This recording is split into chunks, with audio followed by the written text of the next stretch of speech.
बच्चों, आज हम लोगों के पाठ्यक्रम में अलंकार है जो परीक्षा में 4 नंबर का आता है।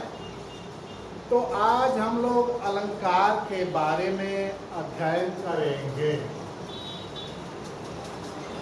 अलंकार, अलंकार दो शब्दों अलम तथा कार, अलम तथा कार से मिलकर बना है, जिसका अर्थ है अलंकृत करना, जिसका अर्थ है अलंकृत करना या सजाना।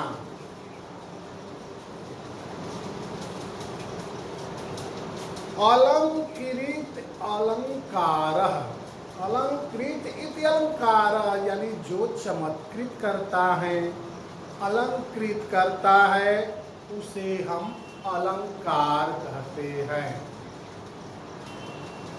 जिस प्रकार आभूषण पहन लेने से मनुष्य की शोभा बढ़ जाती है, कि उसी प्रकार शब्द और अर्थ के द्वारा काव्य की शोभा बढ़ जाती है। यानी काव्य की शोभा बढ़ाने वाले तत्वों को अलंकार कहते हैं। तो अलंकार की परिभाषा यह मिला कि काव्य की शोभा बढ़ाने वाले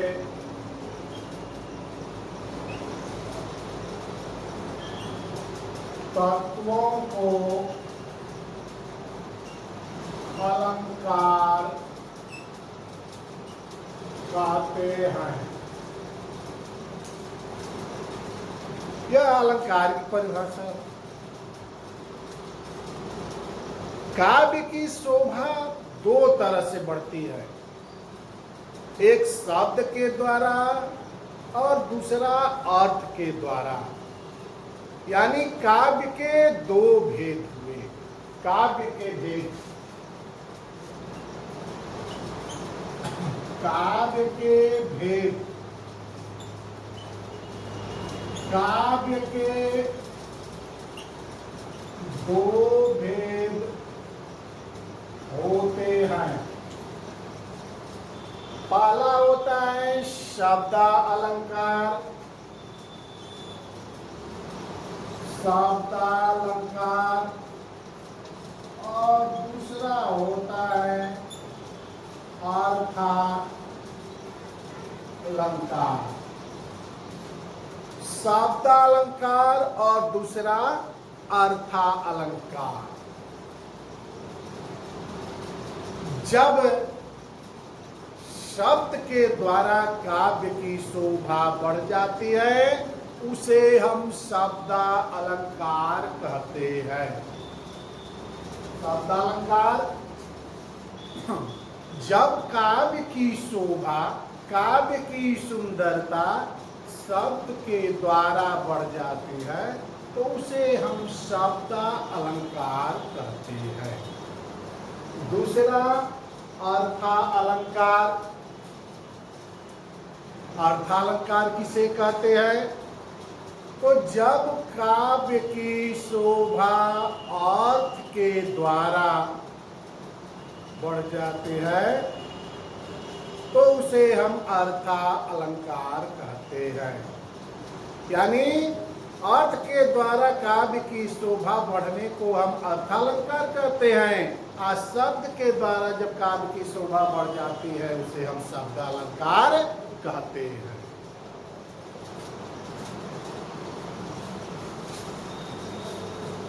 अब सबसे पहले हम शब्दालंकार के भेद शब्दालंकार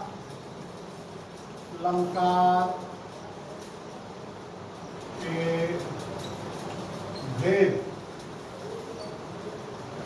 शब्द अलंकार के भेद, पहला अनुप्रास,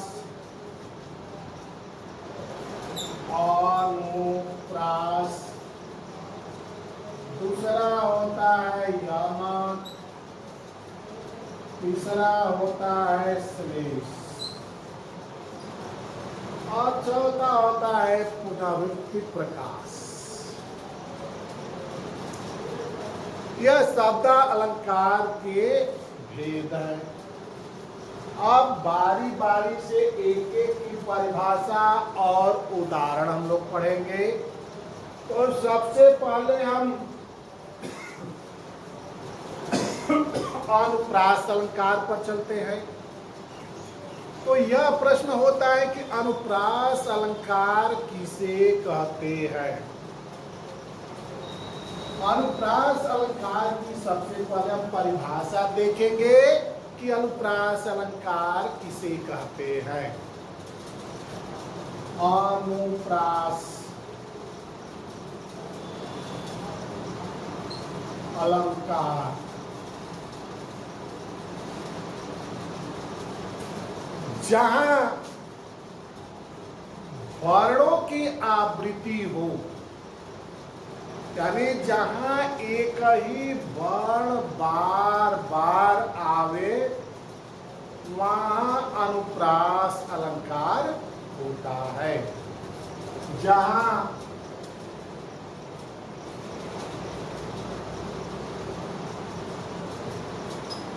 वर्णों की बार बार आवृत्ति होती है, वहां अनुप्रास अलंकार होता है। जहां वर्णों की आवृत्ति होती है, यानी एक ही वर्ण बार बार आता है, वहां अनुप्रास अलंकार होता है। जैसे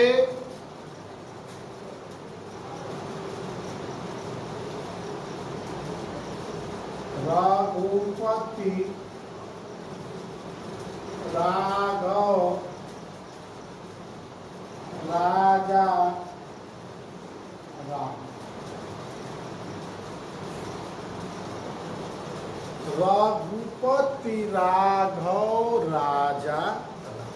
इस काव्यांश में र की बार बार आवृत्ति हुई है, यानी र वर्ण बार बार आया है, इसलिए यह अनुप्रास अलंकार है। दूसरा उदाहरण जैसे ले कि कालिंद कूल कदम्ब की डारन, इसमें क की बार बार आवृत्ति हुई है। दूसरा उदाहरण ले तरनी तनुजा तट तमाल तरुवर बहुछाई, यहाँ तो वर्ण की बार बार आवृत्ति हुई है, इसलिए यह अनुप्रास अलंकार है। अन्य उदाहरण देखें, जैसे गुप्त जी लिखे हैं कि चारु चंद की चंचल किरणें खेल रही थी जलथल में। इस काव्यांश में च वर्ण की आवृत्ति हुई है, इसलिए यह अनुप्रास अलंकार है।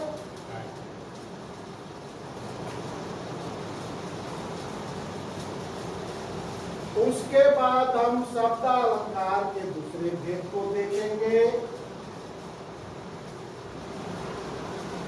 दूसरा शब्द अलंकार का भेद है यमक अलंकार। यमक अलंकार। अब प्रश्न यह बनता है कि यमक अलंकार किसे कहते हैं? यमक अलंकार किसे कहते हैं? तो परिभाषा है कि जहां एक ही शब्द एक से अधिक बार आवे और उसका अर्थ अलग अलग हो। जहां एक ही वर्ण एक से अधिक बार आवे और उसका अर्थ अलग अलग हो, उसे हम यमक अलंकार कहते हैं। जहां एक ही शब्द एक से अधिक बार आए और उसका अर्थ अलग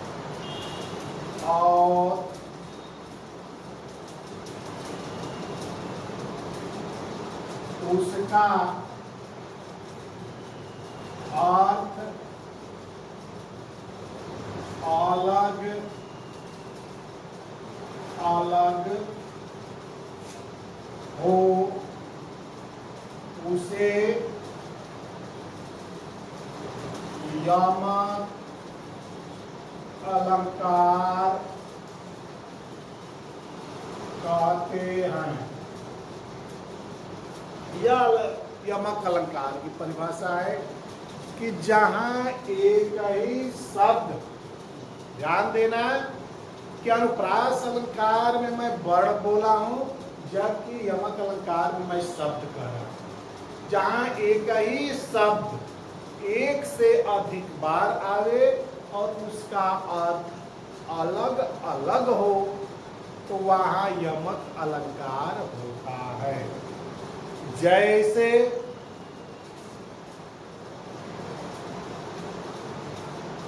जैसे कनक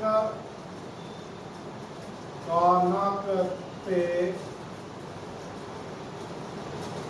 100 में मादकता अधिकार।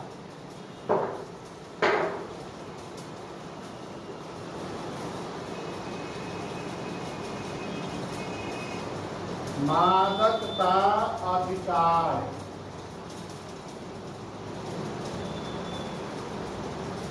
मादकता अधिकार इसका वाक्य में कनक शब्द एक से अधिक यानी 2 बार आया।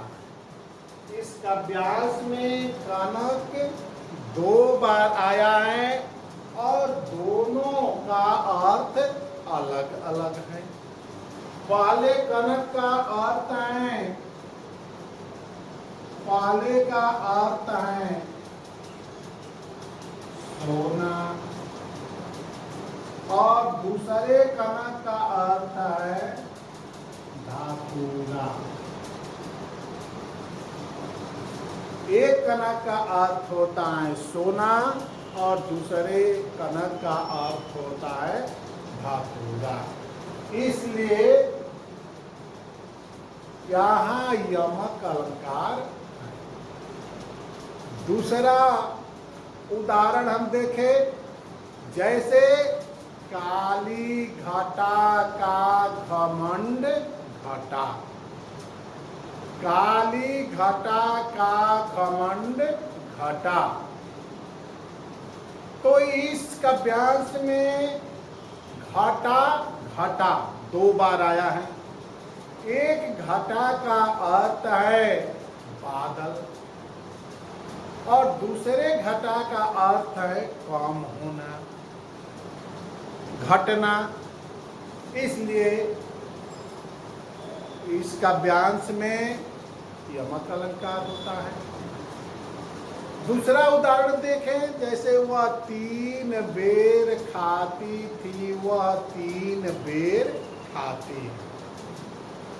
तो 3 बेर और 3 बेर 2 बार आया है। तो 3 बेर, बेर का अर्थ हुआ वह फल, और 1 बेर का अर्थ होता है समय, यानी वह 3 बेर 3 समय खाती है। बेर बेर, 3 बेर 3 बेर। तो 1 3 बेर का अर्थ समय हुआ और 1 3 बेर का अर्थ फल। तो यह यमक अलंकार है। शब्द अलंकार का अगला भेद है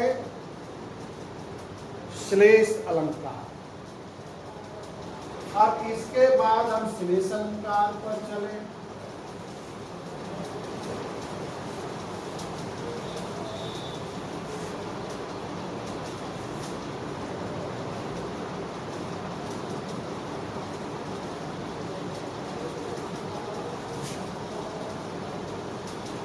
श्लेष अलंकार।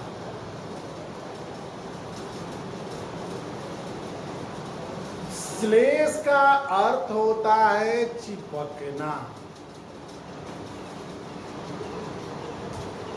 श्लेष का अर्थ होता है चिपकना।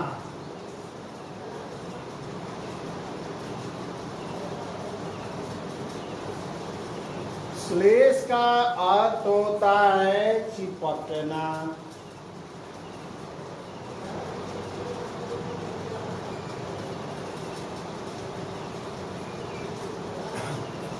काव्यास में जब एक ही शब्द के कई अर्थ भाव स्पष्ट होने लगते हैं, वहां श्लेष अलंकार होता है। जैसे मैं एक उदाहरण लेता हूं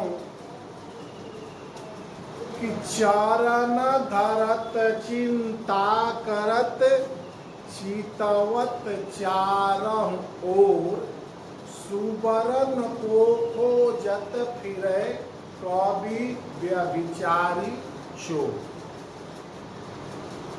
मैं उदाहरण यह बोला कि चरण धरत चिंता करत चितवत चारह ओर सुबरन को खोजत फिरे कवि व्यभिचारी चोर। तो इस काव्यांश में एक शब्द आया है सुबरन। सुबरन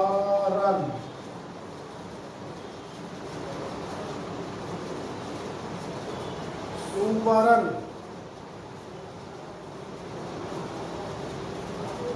अब इस सुबरन का अलग अलग अर्थ है इस काव्यांश में, और यह 3 अर्थों के लिए आया है। 3 के लिए आया है। कवि, पहला कवि, दूसरा व्यभिचारी और तीसरा चोर। यानी सुबरन को पाने वाले 3 लोग हैं और शब्द है सुबरन। तो अगर इसका अलग अलग अर्थ देखें, भाव देखें, तो कवि के लिए अगर सुबरन का अर्थ देखेंगे तो सुबरन, सु माने सुंदर, वरन माने वर, सुंदर वर। कवि जब अपनी काव्य रचना करता है तो काव्य रचना के लिए सुंदर वर्णों को खोजता है, सुंदर वर्ण देखता है। व्यभिचारी, व्यभिचारी सुंदरता खोजता है। सुबरन, सुप सर्ग लगा है, सु माने सुंदर, वरन माने वर्ण, रंग। सुंदर रंग, सुंदरता यानी विचारी जो है सुवर्ण को यानी सुंदर रंग खोजता है, सुंदरता को खोजता है। और चोर के लिए सुवर्ण का अर्थ होता है, सुवर्ण माने स्वर्ण। हाँ, चोर के अर्थ लिए ले तो सुवर्ण का अर्थ हुआ स्वर्ण। तो चोर जो है स्वर्ण को खोजता है, इसलिए इस काव्यांश में श्लेष अलंकार हो रहा है।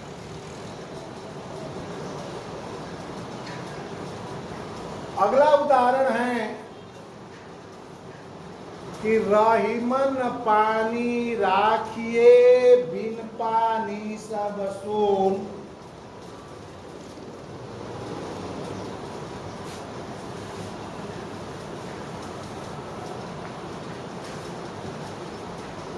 जैसे रहीमन पानी राखिए,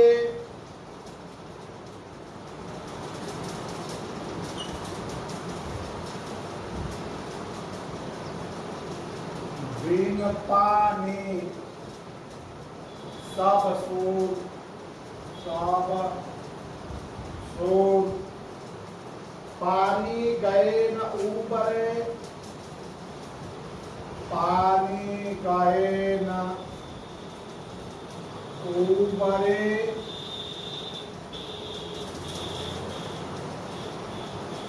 मोती मानुष चून।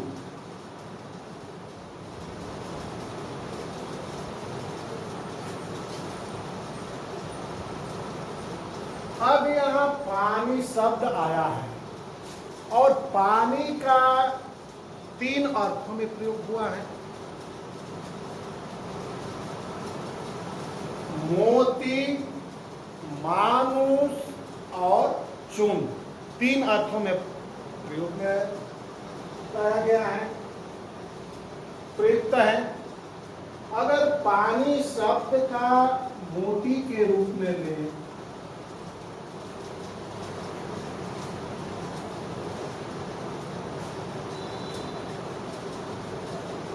तो यहाँ पानी का अर्थ मोती के रूप में ले तो पानी का अर्थ चमक से, क्योंकि मोती में चमक होती है और जो मोती में चमक नहीं होगी तो वो बेकार हो जाए।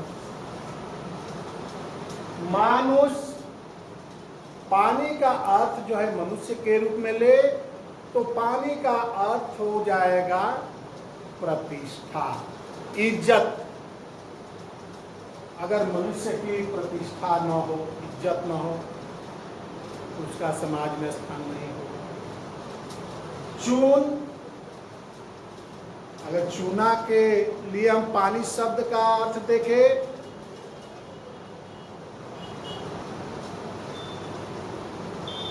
तो अगर चूना को पानी से निकाल दिया जाए तो चूना बेकार हो जाएगा। इसलिए इस काव्यांश में पानी जो है 3 अर्थों में प्रयुक्त हुआ है, मोती के लिए, मानुष के लिए और चून, चूना के लिए।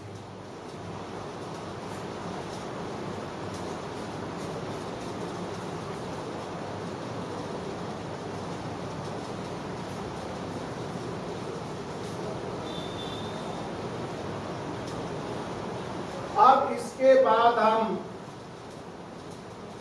अर्थालंकार पर चलते हैं।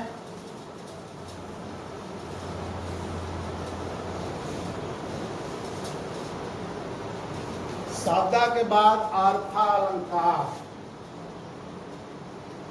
अर्थालंकार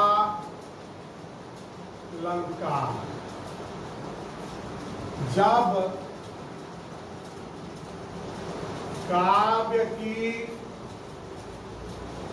शोभा अर्थ के द्वारा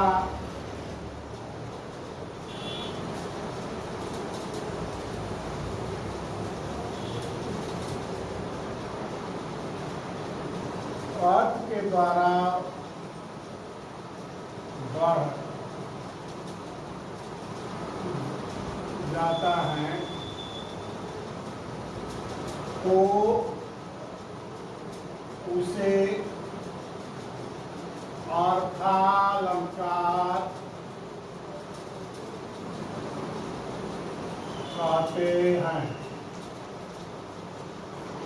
यानी जब अर्थ के द्वारा काव्य की शोभा बढ़ जाते हैं तो उसे हम अर्थालंकार कहते हैं। अर्थालंकार के भेद,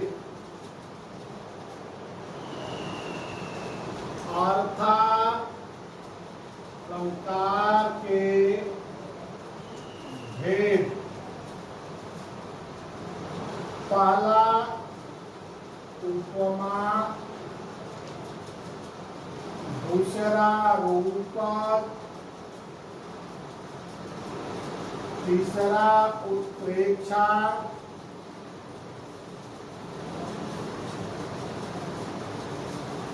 चौथा अतिशयोक्ति,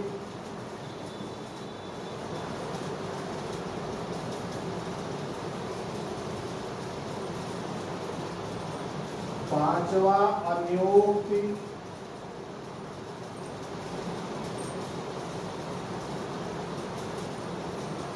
और छठवा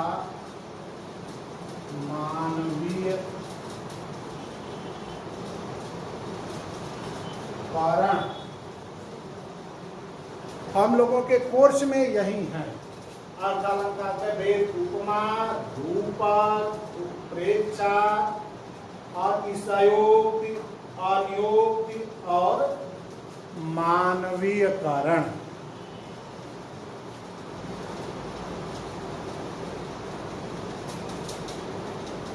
तो बच्चों,